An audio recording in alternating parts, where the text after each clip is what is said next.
नमस्कार दोस्तों, प्रणाम। और भैया बजरंगी का जैसे कि आप लोगों ने पोस्टर देखा ना, बहुत बहुत भैया टीजर आने वाला है इसका। और आप लोग देखेंगे तो बोलेंगे भैया बजरंगी में क्या शूटिंग हुआ है। अब कुछ लोग बोलते हैं कि लेट भैया काम करते हैं पर अच्छा करते हैं भैया। बजरंगी का आप लोग देखेंगे ना, टीजर देखेंगे, ट्रेलर देखेंगे तो गर्दा उड़ जाएगा।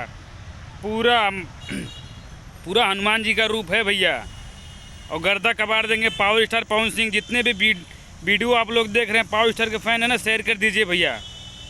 और हर रोज़ एक ना एक अपडेट लेके आऊँगा भैया। आप लोग चैनल को सब्सक्राइब करिए और प्यार आशीर्वाद ऐसे बनाए रखिए हमारे पे।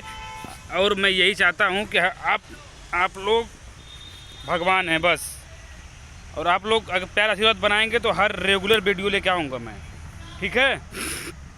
पावर स्टार का 2 या 3 दिन के अंदर में आ जाएगा, 2 या 3 दिन के अंदर में आ जाएगा। बजरंगी टीजर आ जाएगा और आप लोग देखेंगे तो बताएंगे, गर्व करेंगे भैया कि क्या पावर स्टार पवन सिंह ने काम किया है।